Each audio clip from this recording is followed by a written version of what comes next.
ఒకటి కాదు, రెండు కాదు, 3, 4, 5, 6, 10 బెల్ట్ షాపులు ఉన్నాయి ప్రతి గ్రామంలోనూ కూడా. ఆక్షన్ బాడీ అమ్ముతా ఉన్నారు. ఏ బెల్ట్ షాప్లో ఎంఆర్పి రేటుకి అమ్ముతున్నారండి?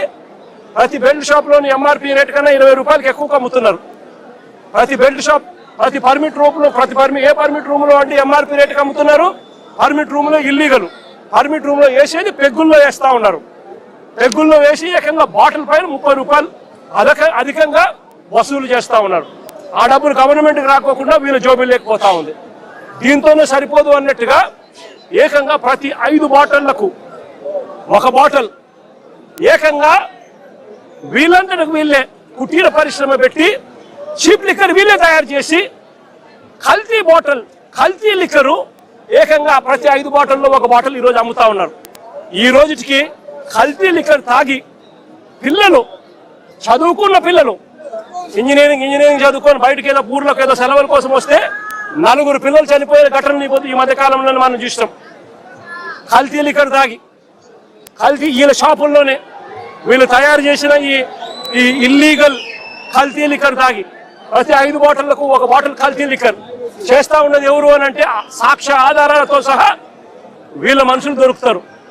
ఆ కల్తీ మద్యం కుటీర పరిశ్రమతో ఎవరంటే దొరికింది?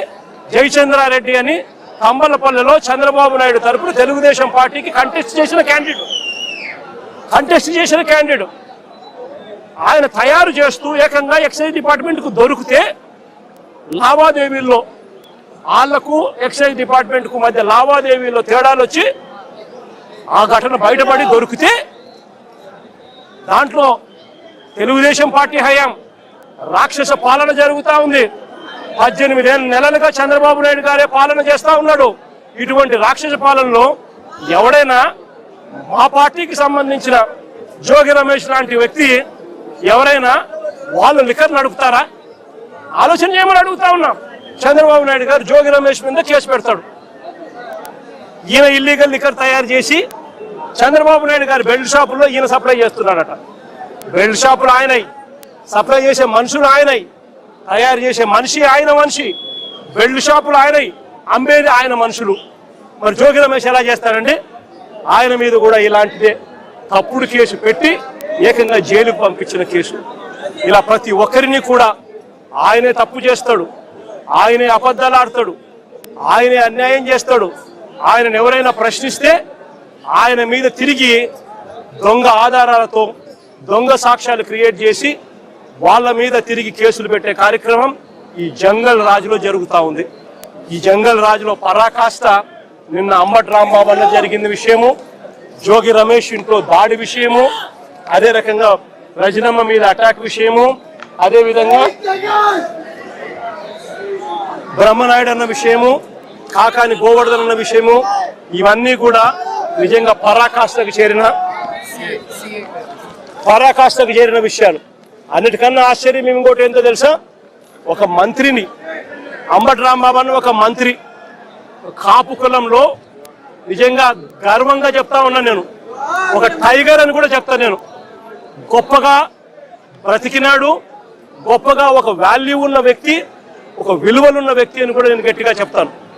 అలాంటి వ్యక్తిని ఆశ్చర్యం కలిగించే విషయం ఏంటంటే తప్పుడు కేసులో ఇల్లీగల్గా ఆయన్ని అరెస్ట్ చేయడమే కాకుండా స్టేషన్లో ఈ నల్లపాడు సిఐ వంశీ అట, పట్టాభిపురం సిఐ ఇంకొకడు వెంకటేశ్వర్లు అంట, వీళ్ళు అంబటి రాంబాబు అన్నను ఫిజికల్గా కొట్టడం జరిగింది.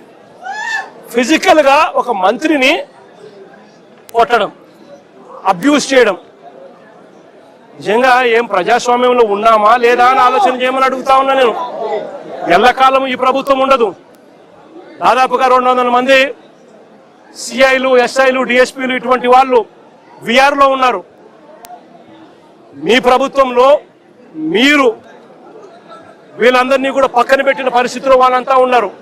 కేవలం మీకు సంబంధించిన వాళ్ళను కొంతమందిని మాత్రమే సిఐలుగా వేసుకున్నారు, కొంతమందిని మాత్రమే మీకు సంబంధించిన వాళ్ళని డిఎస్పీలను వేసుకున్నారు, డిఐజీలను మీ వాళ్ళని వేసుకున్నారు. ఎస్పీలు గత్యంతరం లేక మీకు ఊడిగం కాస్తా ఉన్నారు. బీహార్లో ఏం జరుగుతా ఉందో నాకు తెలియదు, కానీ ఇక్కడ జంగల్ రాజును మీరు సృష్టించి నడిపిస్తా ఉన్నారు. అని నేను అందరికీ కూడా ఒకటే చెప్తా ఉన్నా, ఎల్లకాలం ఇదే మాదిరిగానే జరగదు. 2 ఏళ్ళు కన్ను మూసుకుంటే అయిపోయింది, మరో 3 ఏళ్ళు కూడా